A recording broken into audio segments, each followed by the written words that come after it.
Iran is treating a threatened maritime chokehold not as an economic death sentence, but as a logistics problem.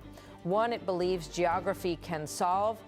As Washington escalates pressure at sea around the Strait of Hormuz, officials in Tehran are leaning hard on the country's long land frontiers and secondary trade arteries, attempting to keep supplies moving and markets calm, even if Gulf shipping is squeezed. The message coming from Iran's internal security and provincial administration is straightforward. If the sea lane becomes unreliable, the land routes must carry the load. Iran's Interior Minister Eskandar Momeni has framed the country's borders, often viewed primarily through a security lens, as a national economic asset in a crisis. In directions issued to provincial governors and border regions, he called for an urgent expansion of cross-border commerce, with emphasis on fast-tracking essential imports and accelerating exports of locally produced goods. The goal is to prevent panic and shortages by shifting the center of gravity of Iranian trade away from the Gulf and toward overland corridors and alternative maritime links. In public remarks relayed by Iranian state media, the minister underscored the scale of Iran's connectivity, arguing that the country's border geography gives it room to maneuver. He said Iran's 8,000-kilometer stretch of land and sea frontiers gave it enough room to maneuver.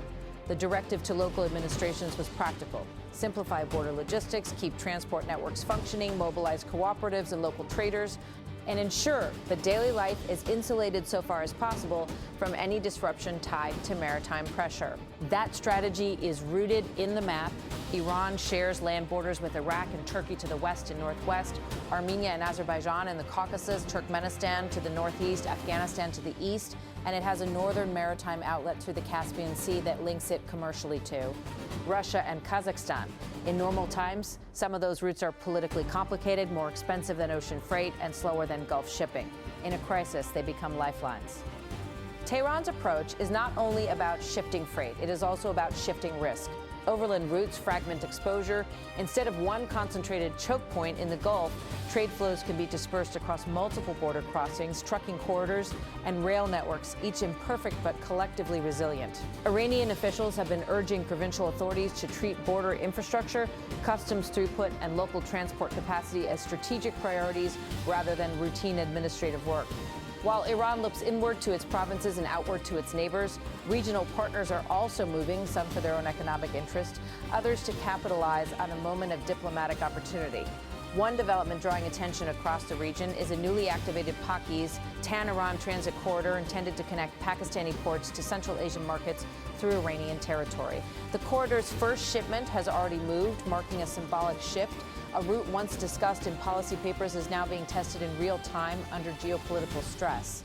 The corridor begins at Gwadar on Pakistan's Arabian Sea coast, then runs overland into Iran via the Gabd Rimdan border crossing and onward towards Central Asia, with Uzbekistan a key destination.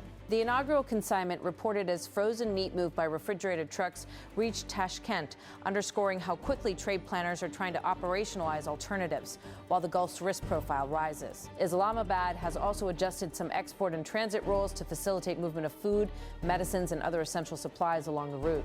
The easing of restrictions is being interpreted by analysts as both an economic bet and a diplomatic signal. Pakistan wants the corridor to function as a commercial bridge, and it wants to position itself as a practical facilitator at a time when the U.S.-Iran standoff is heightening uncertainty across energy and shipping markets.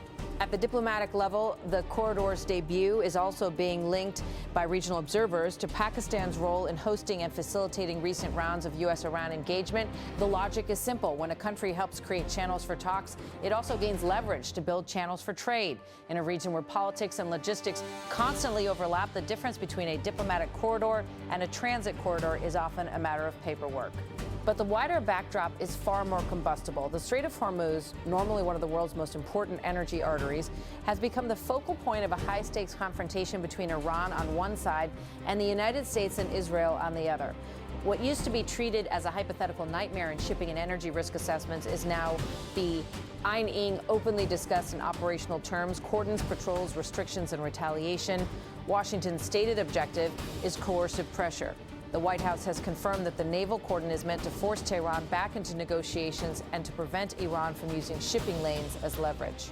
American officials argue that the move is tied to freedom of navigation, even as the operational effect is a dramatic tightening around Iranian maritime access. The military posture is not subtle. Reports describe a sizable U.S. naval presence across the Persian Gulf and the Gulf of Oman, enforcing restrictions around Iranian ports. Markets have reacted accordingly, with oil prices hovering near the psychologically fraught $100 per barrel level, as traders price in the possibility that the crisis spreads beyond Hormuz. That possibility spillover now dominates conversations in Gulf capitals, especially in Saudi Arabia. Saudi leaders are increasingly focused on one question: if the Strait of Hormuz remains constrained and pressure intensifies, will the next choke point be targeted? For Riyadh, the nightmare scenario is not merely one closed door, but two. Saudi Arabia has already been forced to rely more heavily on its westbound export infrastructure, pumping crude across the peninsula to Red Sea terminals through the east-west pipeline system that terminates near Yanbu. This has been the kingdom's primary workaround when the Gulf becomes too risky or too constrained. But the workaround has a vulnerability of its own. The Bab el-Mandeb Strait, the narrow gateway at the southern end of the Red Sea that connects to the Gulf of Aden and the Indian Ocean. If that passage is disrupted, the entire logic of rerouting collapses. Saudi exports that have shifted away from the Gulf could face new delays, higher insurance costs, or outright shipping refusals. That is why, according to reporting cited by regional diplomats, Saudi Arabia has been pressing the Trump administration on to reconsider the blockade approach and return to negotiations. The Saudi concern is less about sympathy for Iran and more about fear of strategic contagion. Actions taken at Hormuz could provoke reactions elsewhere, especially if Iran chooses asymmetric responses rather than direct naval confrontation. Iranian signaling has not eased those fears. Iranian media close to the state and security establishment have carried warnings implying that pressure in one maritime theater could bring consequences in another. Senior figures in Tehran have argued that the world should not assume the Red Sea will remain insulated if Iran feels its ports and coastline are being strangled. In particular, attention has centered on comments attributed to Ali Akbar Velayati, a senior advisor to Iran's supreme leader. His warning has been interpreted as an attempt to expand the deterrence map beyond the Persian Gulf, suggesting that the logic applied to Hormuz could be applied to Bab el-Mandeb as well, and that the energy arteries of global trade can be threatened through regional alignments and proxies, not only through conventional naval engagements. The concern in Riyadh is that Iran, unable to break pressure at Hormuz directly, could lean on allied forces in Yemen to tighten risk around the Red Sea corridor. The Houthis have already demonstrated in previous crises that they can raise insurance costs and disrupt shipping confidence with missiles, drones, and maritime harassment. Even intermittent attacks can be enough to make commercial operators reconsider routes, delay sailings, or demand war risk premiums. Saudi Arabia's economic exposure is huge. The kingdom's ability to sustain high export volumes, stabilize revenue, and protect its broader fiscal agenda depends on keeping at least one reliable sea outlet functioning. Any perception that both Hormuz and Bab el-Mandeb are at risk simultaneously would amplify market panic and force hard choices about production, storage, and sea. Boost armor commitments. The escalation has also produced stark rhetoric from Tehran's military establishment. Iranian state broadcasting has carried statements warning that pressure on Iranian ports would trigger a broader maritime security breakdown across the region.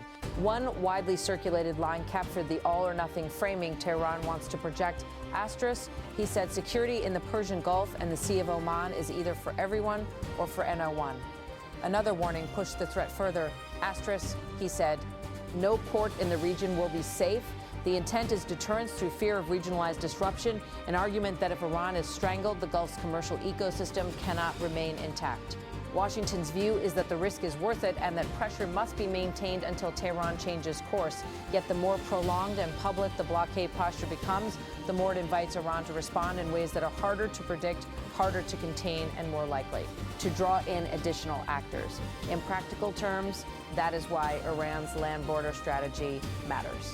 It is not only about economics, it is about strategic endurance. If Tehran can keep shelves stocked, keep factories supplied, and keep export earnings flowing, however imperfectly, then the blockade's coercive bite is dulled. Overland resilience becomes a form of political resistance. The land strategy also provides Tehran with a narrative of calm competence, that the country anticipated the squeeze, prepared administrative measures, and activated alternative routes rather than reacting with panic. It shifts the story away from a besieged state trapped at sea and toward a state repositioning itself across a broader regional network. Still, the limits are real. Land routes cannot fully replace the scale and efficiency of open maritime trade. They are vulnerable to bottlenecks at customs posts, to infrastructure constraints, to seasonal disruptions, to corruption and informal tolls, and to the politics of neighboring states. each with its own calculations and red lines. Even the Caspian route depends on coordination, shipping capacity, and stable demand. But Iran's goal appears less about replacing every barrel and every container and more about preventing collapse, keeping daily life steady enough to sustain negotiating posture and internal stability while the maritime confrontation unfolds. For the region, the crisis has become a brutal reminder of how concentrated the world's energy transport remains and how quickly economics can be rewritten by geography. The Persian Gulf's calm has long been treated as a baseline assumption in global markets, with risk modeled as temporary spikes rather than structural change. Now that calm is no longer a given. Gulf economies, including those closely aligned with Washington, are discovering that escalation designed to punish an adversary can also rebound through shared waterways, shared insurers, and shared exposure to a few aero-maritime gates. And as the standoff sharpens, the key question is no longer only whether the Strait of Hormuz can be pressured open or held closed. It is whether the crisis stays contained to one choke point or whether it spreads into a wider contest over the region's other sea doors. Iran's answer, at least for now, is to build redundancy on land, turn borders into bridges, treat peripheral routes as primary lifelines, and signal quietly through logistics, loudly through deterrent rhetoric, that if the sea becomes a battlefield, the region should not assume the consequences will stay.